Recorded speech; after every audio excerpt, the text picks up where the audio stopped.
to the deeper look for King James. The format's pretty straightforward. Good chat with these gentlemen for like 20 minutes, and then we'll field questions of the audience. Questions, not statement stories or monologues. Leave that to these gentlemen. So let's start, Evan. Would each of you introduce yourselves and your current relationship with sport? Okay, I'm Evan Valenti. Pleasure to meet everybody. Really quickly, I did sports talk radio in Syracuse when I was in college. Took broadcast journalism as a major. Did sports talk radio and play-by-play for minor league baseball and here locally in Pittsfield. And I've now been working on the longest running, I think, Celtics podcast there is on the internet for about 7 years now, and have various core memories of my life intertwined with sports. So it's what I saw today was very similar to what my life is. So it's really, really awesome to watch that play out on stage. Brandon? Hi, I'm Brandon Maurer. Basketball has been a huge staple in my life. I've been coaching basketball for probably 15 years.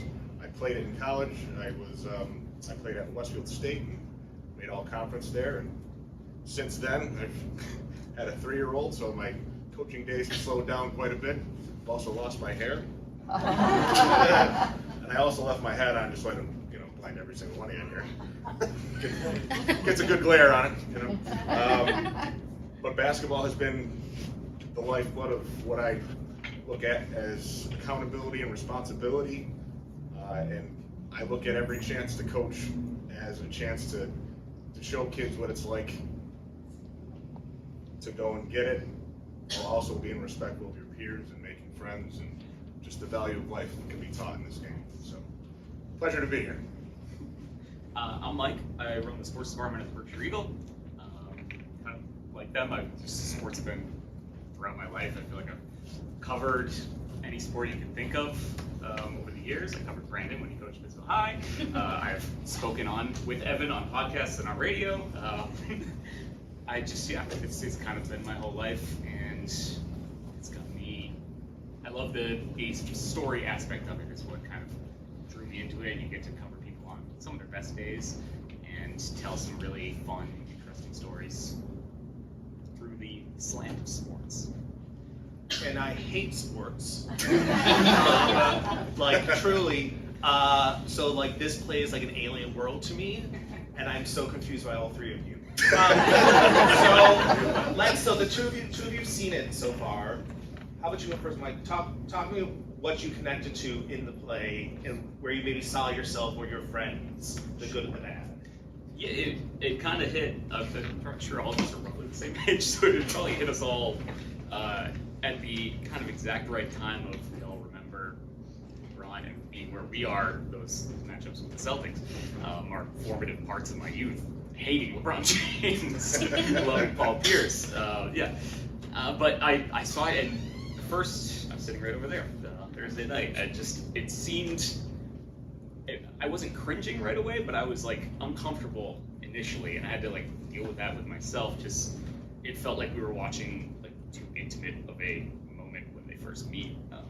Sean and Matt, and I'm watching. I'm like, oh, like I wouldn't want anyone to have seen me meet some of my best friends initially, and the awkwardness of that initial meet cute. It really was a meet cute, so to speak. But throughout that, just kind of watching them grow. You see yourself in different points throughout the play, the different quarters, the different uses of the technology as it aged up, and it just flashbulb moments in your own life hit throughout the play. I thought that was really kind of special. Yeah, it's like kind of looking in the mirror a little bit, which is a little weird for me. And you just saw it this afternoon, so you haven't had time to like process. I kind of did that on purpose. I kind of wanted to just kind of roll right into it. It's so funny because a lot of I have so many casual relationships in my life, just like these two. Of you meet somebody at a sporting event or doing some sporting thing, and that just springboards a friendship that has a core memory of, hey, remember when we watched that game together? Or hey, remember I used to play in this adult kickball league where we would all get together every Sunday in the summertime, and we would play kickball.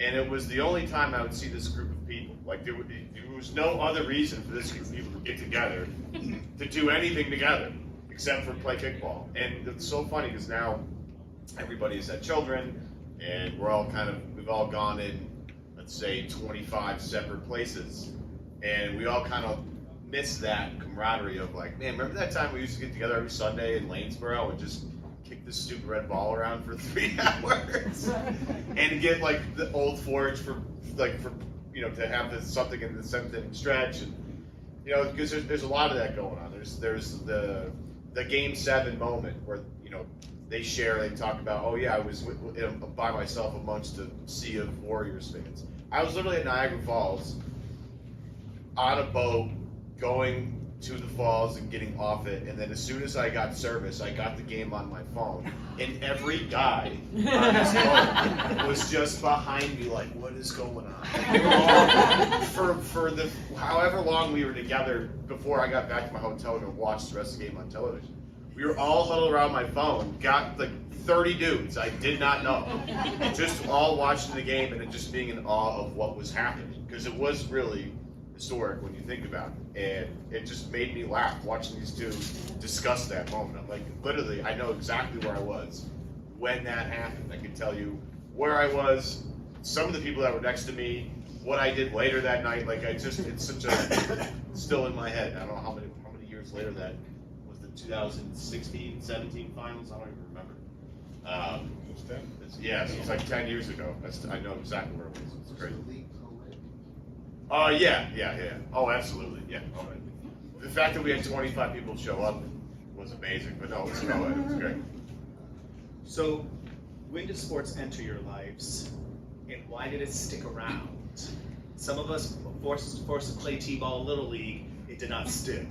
But due to lack of talent, I was very mediocre. But like, how did it enter your lives, and why did it stick? Oh, wow. Asking Dad. Yeah. Asking Dad. So for me, it started early. I mean, my mom got me into soccer, basketball, baseball early.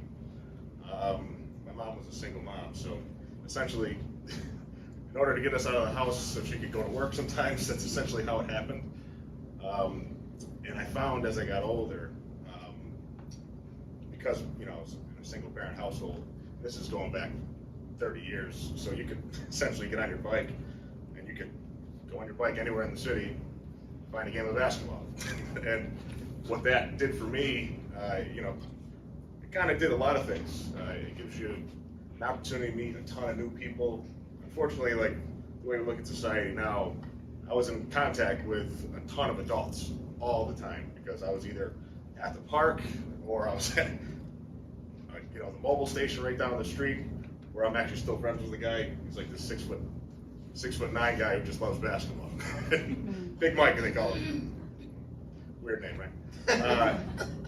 And essentially what I did during that period of time was learn to interact with just about anyone and everyone, just to essentially survive. And it was great because essentially, as I grew up, all that came with me. And that's when I teach the kids now. That's why I say this game can be whatever you want it to be. It can be it can be the parental figure that you need because coach is here to tell you what to do, or it can be, just fun. And if it's just fun, that's fine too. But that's essentially how I form how I am as a parent too. I like to let my daughter have fun and figure out what she wants to do with it, and that's what I do as a coach. And I think those life lessons will pretty much stay with me until the day I pass. That's when it started. Started like so early that I can't even remember. But I tell you what, I had a big afro. I miss it now. And then I ended up going, because I was during the Iverson era, so Allen Iverson had the coolest braids in the history of all sports.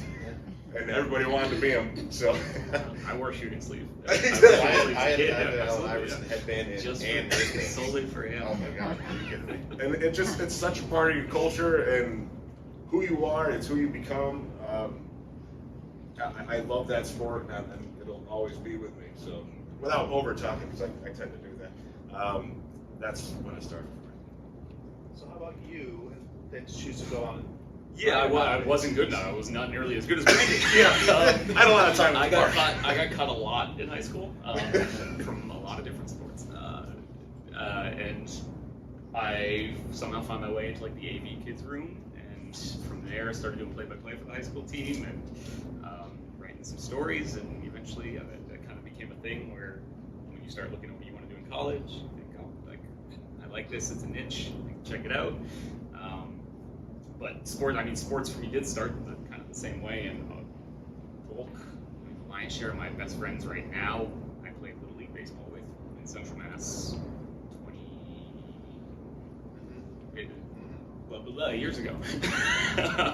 And yeah, we still, like, we don't play baseball much anymore, but we play disc golf now, or we play golf, we hang out, we paddle, we do all sorts of stuff still. So it's I guess a bond that's somehow lasted, like these guys in play, when they, one of them's going off to LA, struggling with business. There's a lot of challenges, a lot of changes in you've kind of both dads now, so like that was one that the play didn't quite. I kept waiting for them to like, oh, one of them's gonna get a kid, and that's gonna like explosion in a friendship.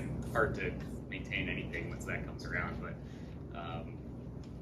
yeah, that's sports has allowed us to some of those hurdles. I'll bring a 4-year-old with me to play disc golf if I have to, but I'm going to hang out with those guys I've known for 25 years. Yeah, I mean, I would say my family growing up was a big baseball family, big Red Sox family. I got into baseball basically as soon as I possibly could. Went to games, played Little League, played all the way up until high school. Ran track in high school, did theater in high school. But I did keep, yeah, right. Hey, I was in chorus. The next one. But I did want to, I just, for a lot of different reasons, I just found myself drawn to sports. The entertainment of it, the storytelling of it, as Michael alluded to, is a big part of it. The competition of it, the fact that you can play with your friends and just, trash talk as much as you want and declare yourself a winner at some point. Though, I don't do all that lately. I'm not a terrible golfer, so it just really stinks. But I love the camaraderie of it. Like, we all have different versions of this. Like, I have fantasy football leagues that I've been in for 15 years with people that I've known my whole life, and a group of new people that I met through my best friend at Bryan University, and his friends and our high school friends have now joined the super group of fantasy football that has literally gone on for 15. I can't believe it's 15 years, but it's been 15 years we've been doing this. It's a way to kind of keep in touch with people. Like this story that we saw here today is, again, very accurate to what this like camaraderie is like. There are moments in time where I only talk to people because it's a fantasy football thing. Like, they live in different parts of the world, different parts of the country. What brings us all together back again is fantasy football. We have a draft in 2 weeks, and we're all going to get on a Zoom call, and we are all going to just yell at each other for 3 straight hours, and then we're going to call it a day, and then for the next 5 months, we're going to be texting each other every single day to see if we can screw somebody over, and go from there. It's really, sports can be kind of what you want. It can be an escape from your real world. It can be a way to better yourself. It can be just for fun. It can be for entertainment. It can be for camaraderie. There's so many things that come along with sports, whether it's a team sport or individual sport. And again, what I just watched up here, it's just what it is for me personally. It's a lot of different things. It's an entertainment thing. It's a memory thing. The first game I ever went to as a kid, we went down to Fenway. I was a huge Mo Vaughn fan. He hit a home run against the Milwaukee Brewers when they were in the American League at the time. We brought my grandfather with me. I think it was his first game at Fenway Park. And so, for me, it's a way, whenever I step up, the best thing about Fenway is they haven't changed it at all. or that's also the worst part about that. When you walk up the tunnel and you see everything, and all these things start hitting you all at once. Like that first time I walked into that stadium and saw the Green Monster and had a hot dog, or just all these things come rushing back to me. It's really awesome. And sports has it's a really new, unique way of doing stuff like that, of triggering certain moments in your life, whether they're good or bad, right? Like you can have, again, as a Red Sox fan, Aaron Boone brings back so many awful memories to me, and I can tell you exactly where I was at that moment. I can tell you who was in the room with me at that time. My father and I went to what was now the Zinke's Pub, used to be called Jacob's, and they were very kind to let me watch playoff games at a bar when I was 13 years old. And I was in the corner by the pool table because they had a small TV. I didn't want to be near everybody. And when Aaron Boone hit the home run to beat the Red Sox in the 2003 ALCS, I remember wanting to throw a chair out the window, but I did not do that. But it's just, again, it's has so many different meanings to so many different people. So I just want to add, talking about friendship, being that I was at the parks so young and playing with so many people from so many different places and so many different things, as I've gotten older, a lot of people have gone their different ways. Some people have gotten in trouble, gone to jail, done some things, and even though like those things have happened in their lives and maybe we're not hanging out like we used to, they'll have friends. I mean, they'll have their own kids that play at the Boys and Girls Club, and I've coached there, and we'll always still have that camaraderie of the fact that even though our paths have diverged many, many years ago, that it's just like the same thing. Like, we're just like, hey, what's up, man? How you been? Like, it's kind of this thing that it's hard to explain. You think about like how differently and how many changes and decisions you've made to bring you where you are in your life, and then even though you haven't seen somebody for 30 years, you can still walk up to them and be like, hey man, how things going? Yeah, I heard things are hard, for you right now. What can I do? What can we help you? And is there anything we can do for you? Broadly, but at the same time, it's like, holy crap, I saw you used to play with you at Crane. A lot of jump shots, a lot of trash talk. Still nice to see you though. Yeah, that's a great point. So, legit question: How are sports such a great connector of people creating friendships when they're also incredibly competitive? Like, I think of those of us in the theater world, we're not like tackling each other and hip checking each other sometimes. But like, what is about sports is something that's so competitive, but also creates these friendships and these bonds, even with people on the other team, or like how that feels like it should be at odds with each other. Am I right? I mean, sometimes you stay at odds. Like there are moments in time where, you run up against an opponent and that just the experience rubs you the wrong way. You're like, no, I'm never talking to that guy. If I ever see that guy again, I'm gonna go nuts. I might have to beat him up or something like that. But there's a mutual respect thing too sometimes, right? Of we competed. I gave you my best. You gave me your best.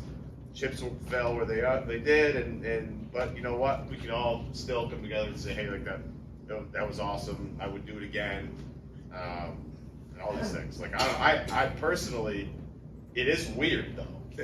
Like you can go 1 minute from I want to rip your face off to what's up, man? Let's go get a beer. Like it's really kind of unique. I had a little bit of an opposite experience to a degree. His name is Jamal. He's a good friend of mine now. It's funny because whenever I played against him, he was the biggest trash talker. He used to always try to get under my skin. And it was funny because I realized when I was like 24, somebody was like, hey, Maul's going to be on your team. And I was like, I don't want to play, man. And he actually reached out to me himself. He's like, hey, we'll work it out. I promise. We'll work it out. I promise. I'm not kidding. The best team I'd ever had. It was one of those things. We got on the court. We absolutely gelled as players, and we've been friends since. But I tell you what, I was not psyched to play on his team. But that's because sometimes there's that thing where you're at odds, and then you can be friends afterward. There were some times when guys would just be so hard on each other that there's like no way they could be friends, and then they were. I was just saying, a lot of my best friends I play Little League with, and it's bizarre that decision like that kid was on blue and I was on orange, and here we are 25 years later, I still probably wouldn't speak to the guy if I saw him walk by him. And it's just, that things last, but it's also like in the play. Sports is kind of coming from the non-competitive aspect of it. It's a great equalizer of social class. You look at the mixed up the name Sean comes into the bar. He's never been to a game, but he is still clearly a huge fan of his team. The other guy hasn't missed a game in however long. They slowly find out that they're both legit fans, but just because you don't have the funds to go to games or season tickets, you can still unify in this interest. So I think that helps it just have a lasting effect on things. But yeah, there are competitive aspects that never quite leave you, and you'll find yourself if you're playing pickup with guys that he's mentioning right now. I know because I played pickup against him, and I hate some of those guys. But it's I guess. No, it's. I think the attitude has changed a little bit. I think listen to older athletes talk about playing each other. There's a lot more animosity. If you listen, you ever been to the Y at 7 a.m.? No, I'm not. But it's you hear, you guys watch all the shows, you watch basketball games, you listen to all these guys talking, and you listen to Charles Barkley talk about anything. And it's back in my day, we weren't friends off the court. When we played them, we wanted to kill him. Then off the court, we never talked, we never spoke, or whatever. And now it's, I think, a lot different. I think now there's a lot more of hey, look, we compete, but we're also competing for the same thing in terms of we want to elevate everybody around us. It's not just about competition on the court anymore. And I think guys through a myriad of different things, whether it's social media, whether it's the ability to text someone at any moment, you can, instead of trying to figure out what hotel room they were staying in. You can just get someone's number through anybody and say, hey man, sorry, hey, I elbowed you in the face, or I hope you're okay, my fault. It's the landscape has changed so much, and I wonder if this thing in our pockets has made that so much easier to do that over time. Because I've interviewed a couple of people, and Cedric Maxwell talks about this all the time about how he hated literally everybody in the Lakers. He's I didn't like Magic, I didn't like Kareem, I hated Michael Cooper, Michael Thompson, I didn't like Han, and now Michael Cooper and Cedric Maxwell host a podcast together, which is the funniest thing of all time, which you never would have expected in 1981, but here we are in 2025, and they're totally cordial. It's amazing. The last question from me is, what is the experience, again, not a sports person, I was forced to watch Vikings games as a kid, and it was just the best afternoon nap every Sunday. You will watch this. Kind of, yeah. Watching sports with your friends, how's it different? We've been talking about playing them. What's the difference between being in the room, being in the stadium, in the park when it's happening, versus watching at home, and kind of how does that affect the dynamics when you're with a bunch of your friends? So when you're home, that's really nice. You don't have to actually go anywhere, and you can watch a basketball game. And if say if my buddy comes over, he can have a beer and just some men aren't really the best communicators. I can admit that. So usually when we're sitting watching a game, that's the first time we'll be like, hey, so how's everything going at home? You got 2 hours together, you might as well say something of substance. So it's the first time you probably talk about what's going on in your life, and it's usually it's a great bridge to kind of sit and talk and see how things are going. If I go to a game, I don't want to talk about anything because I want to just watch the game, and I think all my friends who are basketball guys will do the same. And then in between plays and stuff like that, because it's a lot of money to go to a game. So if you're gonna go, I'm gonna pay attention. You're gonna get my undivided attention because I think it's probably $1 a minute you're there. So that's yes. So I pay attention, and usually we kind of just, if it's a big play for the Celtics or something like that, it's high fives, and everybody can get that moment of, yeah, we're in this together. And I can't stand the Lakers. Yeah, Get right back in there. Yeah, exactly. Yeah, but and also too, it's like if I'm going to like a youth game, say for like coaching or watching my niece and nephew play or something like that, that I'm just 100% into the game because I like to see what they see. It's hard if you haven't played the game. It's hard to understand it, but there's so many like micro interactions on a basketball court. Like talking about like with my friend Jamal there, the micro interactions that we would have that like changed our friendship was like literally a pass that I knew was coming my way, and we got like a quick high five on the way down, and that's like literally what changed our friendship. Literally that simple. Of course, there was like 4 years of Harvard hate, and then one assist to me, and we're like, oh, we're cool. But when I'm watching my niece and nephew, I'm trying to see what's going on through their eyes the best I can, so I can. Because one of the hardest things to recognize is that when kids are young, they only see the world through their perspective. So whatever happened to them in that game, it's hard to understand unless you're kind of thinking from their perspective. Like a kid followed my niece Olivia hard. I kind of can see through her eyes what happened leading up to it. If there was like a little nudge beforehand, if there was something like that. And after the game's over, I can go, oh, I kind of saw why you went off, but maybe you shouldn't have done that. What do you think? But no, that's a different way. All three ways I kind of watch basketball. You guys? I mean, it's basketball. I have to take basketball and put it over here because I have to watch a little more intensely because it's my job. I'll make it a Patriots football thing because it's easier. Like you get a bunch of guys together and you hang out and watch a Patriots game, on television. Yeah, there's a lot of different conversations that are going to pop up. Hey, you're getting married in a few weeks. How you doing? Like, how's everything going? Or hey, you started a new job or whatever. But you're right. When you go to a game, it's like, dude, we are like, during the commercials, yeah, you want to talk about whatever, sure. But the game's out, we are locked in on this game, and it's just, it's a little different experience. Depending on where you sit, obviously you can have a really awesome moment happen right in front of you, which is always kind of the cool part of a live spectacle. Right. Whereas, like if you're sitting at home, the ability to have replay, where everything that's ever important to happen in a game can be replayed. So if you miss it, it's like, all right, cool. Like I'll catch the replay of it. Not a big deal because somebody will see it and somebody will say, hey, you got to see that, and you will come back to it. Whereas you don't have the benefit of every single play being replayed when you're at a game.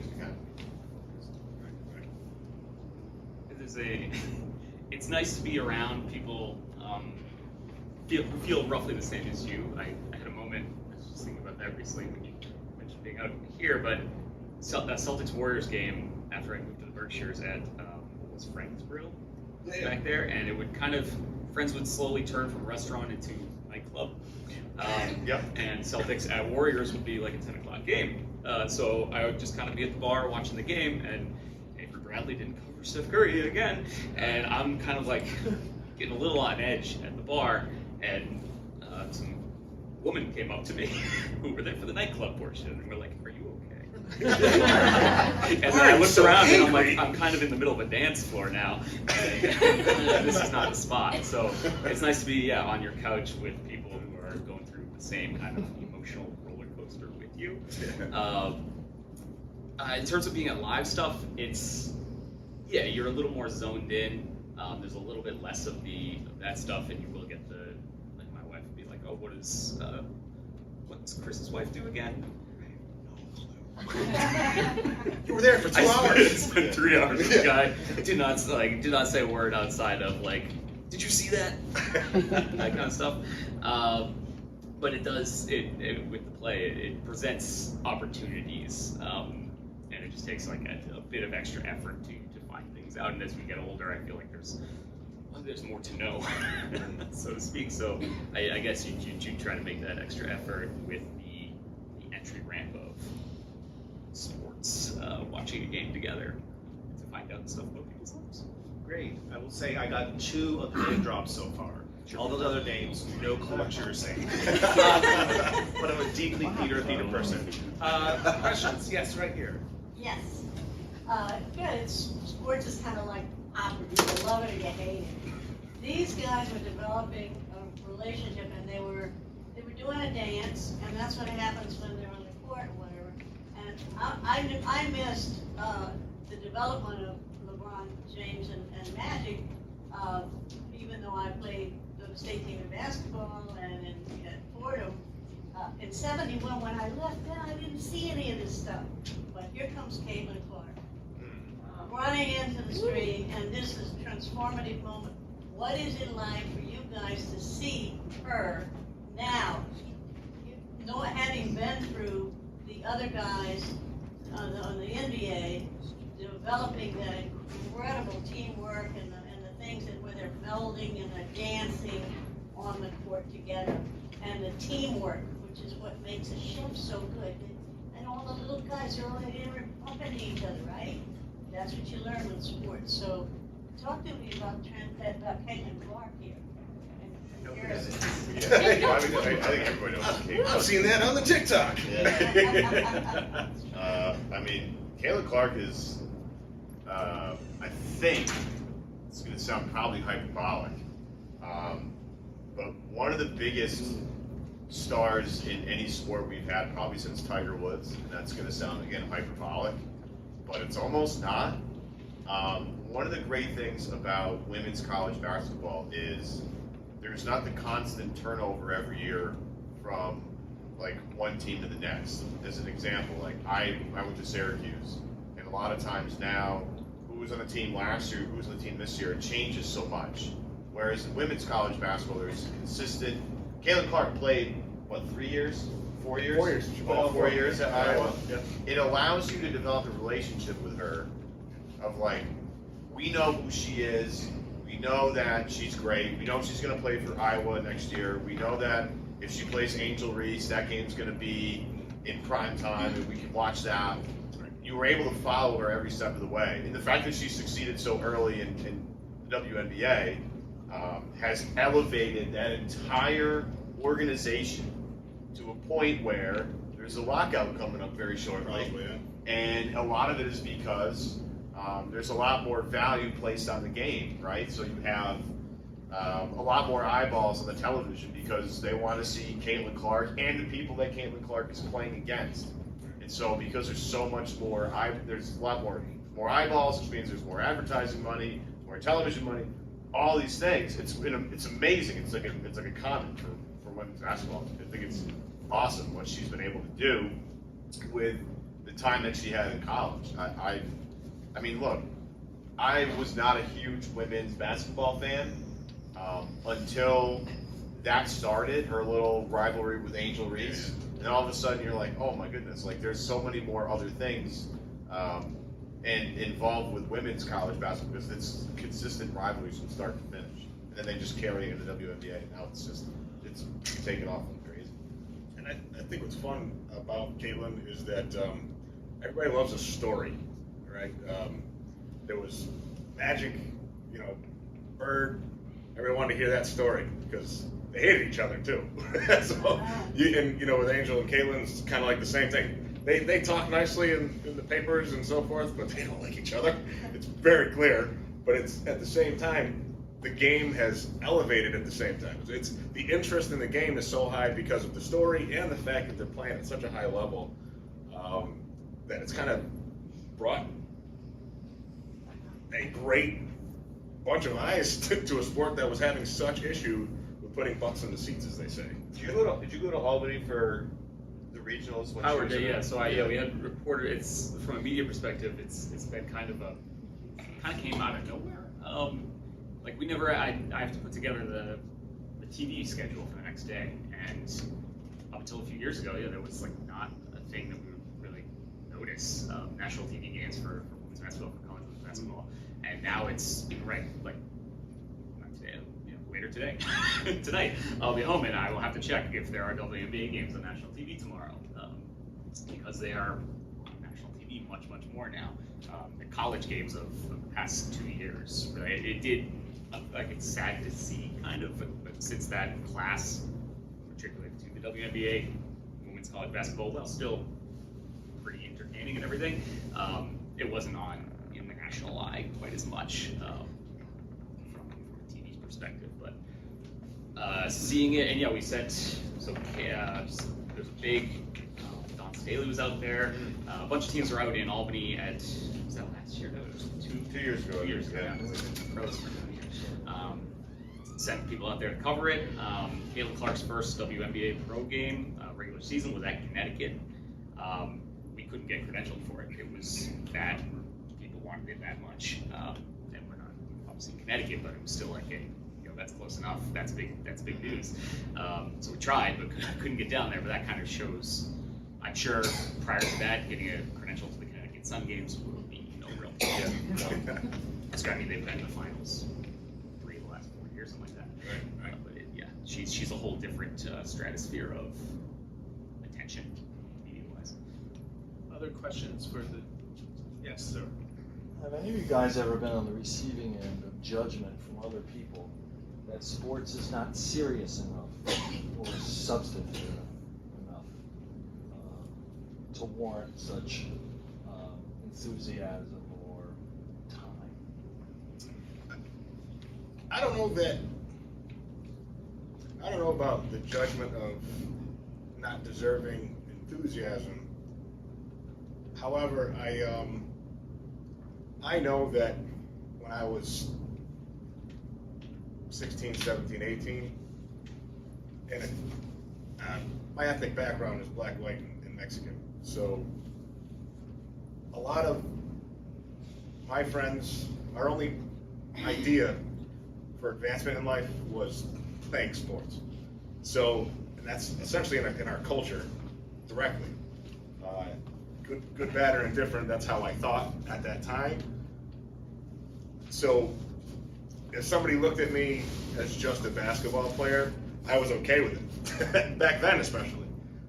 As I got older, and I kind of understood what that was, that they were saying, it was more an inference that maybe that's all I was good for. And I grew up into who I was and got confidence in myself. I understood that there was just an inherent bias towards, the jock in general, especially, unfortunately black folks that play basketball.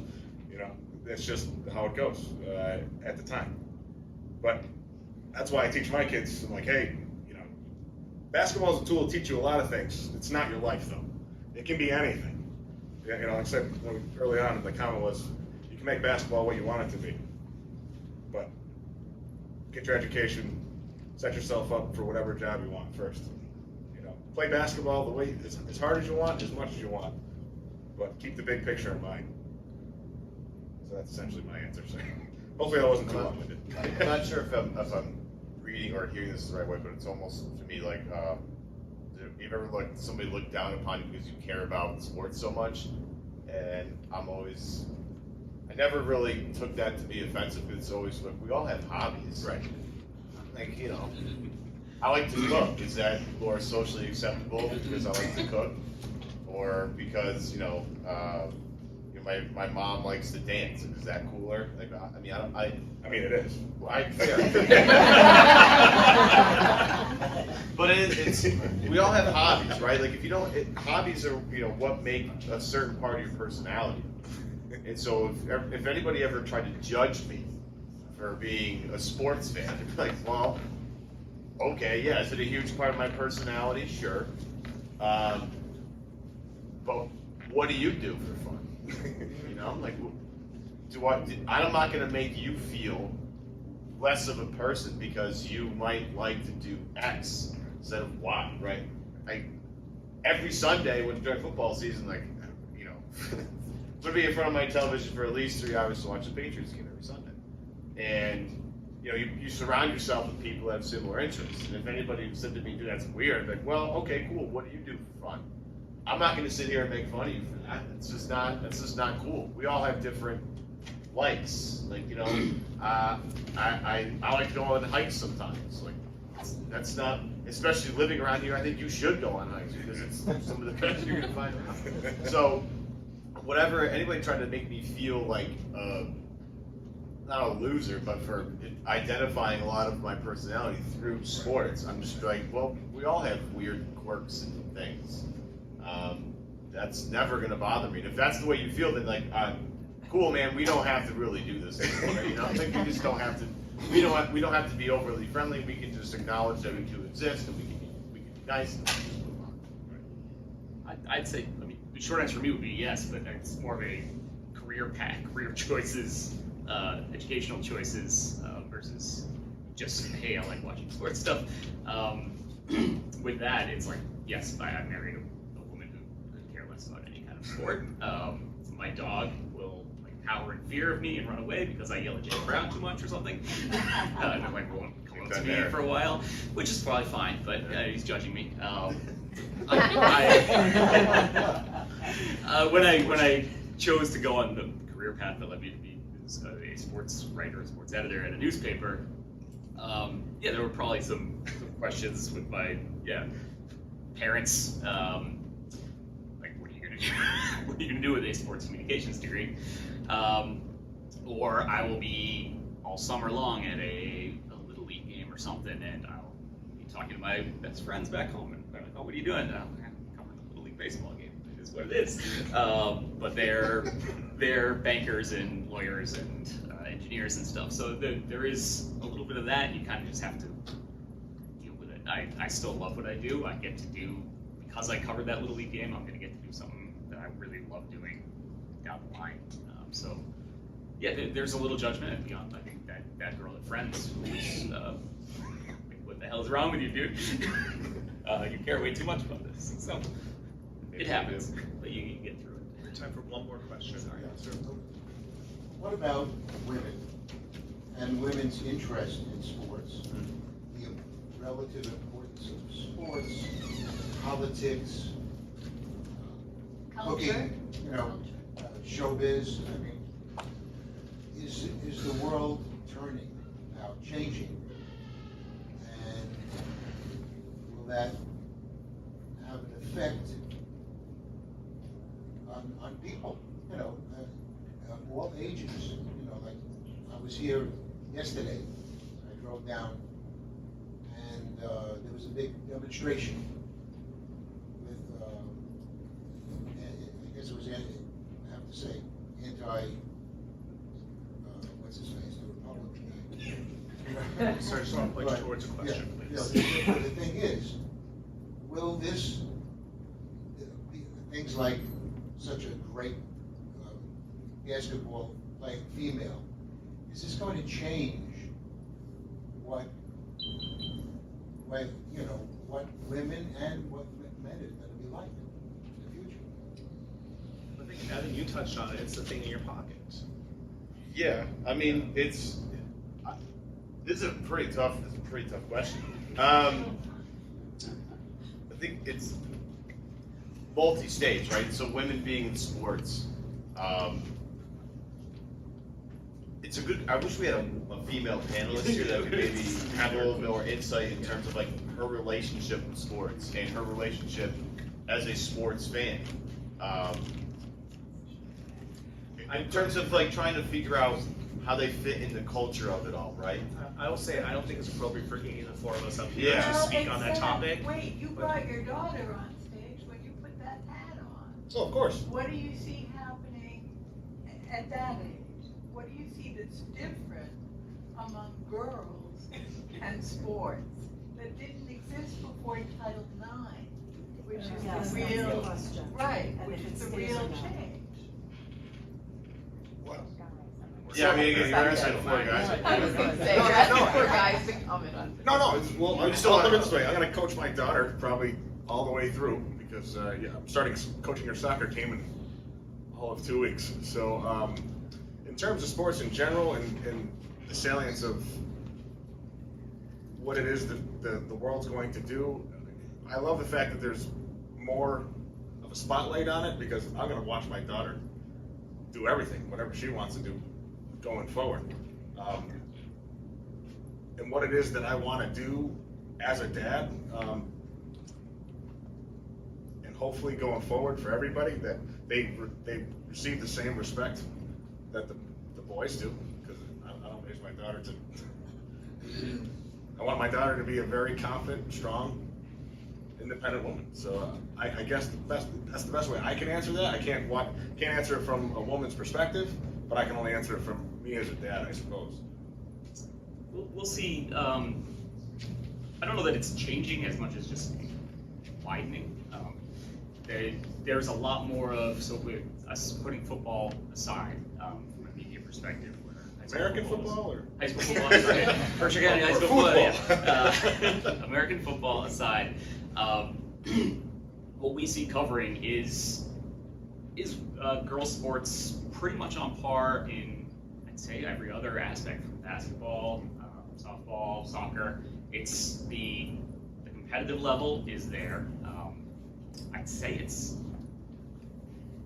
I'm trying to think back to like 8-10 years ago when I first got out here. It is at another level now. But I don't know that that's because of like Clark or anything. That's just, it's been growing. It's been doing that for a while now. I went to Marist College, and women's basketball at Marist was like big business. They were in a tournament every year. I played sousaphone in the marching band. I got to go on NCAA tournament trips with them every year. And that was seeing them. They were celebrities. It's existed for a while, so I don't think it's anything to do with administrations or anything like that. It's been growing, and I look forward to this fall. We're going to see some very high-level soccer, volleyball in Berkshire County is insanely competitive, and that's girls only. They're pretty much girls only. So I think it's there. It's been growing. How about Lanesboro Youth Soccer? Do you cover any of those? So I might be available for interview after those guys. There might be more opportunity coming. You know, like you think about like Serena Williams in tennis, right? Like someone who transcends just. It's not just about women's tennis; it's about tennis. You think about Billie Jean King when she did the Battle of the Sexes with what's his face now. They made a huge spectacle of that, right? And she won because she's better than anyone. But you have like these pioneers of sports that are huge from a cultural standpoint. I think Caitlin Clark obviously represents a shifting moment in time in which there could be a lot of change coming to women's basketball. Will that happen with every sport? I don't really know as we go forward here. I think we're in a weird time with a lot of different things. But I think, as people emerge, like there's going to be a women's golfer that's going to take over golf, right? Because there's not a men's. I mean, I love Scotty Scheffler. Don't get me wrong. I love watching him. I love watching Rory McIlroy. But none of those guys are Tiger Woods. And maybe the next Tiger Woods is actually going to be on the LPGA tour, and everybody's going to want to watch her because the sport is crying for it. I mean, it's really as a guy that loves golf, again, I love Scotty Scheffler. He doesn't have the best, like most charismatic personality, but the right female golfer to come along will steal the entire spotlight and will be a ginormous figure in the industry. So it's just the opportunities there. It's the heroes are going to start. Heroes are coming now. There's going to be Caitlin Clark in 20 years. You might be here. Someone wrote a play about their relationship throughout the Caitlin Clark era. From what I know, so it could be those opportunities are going to only get you.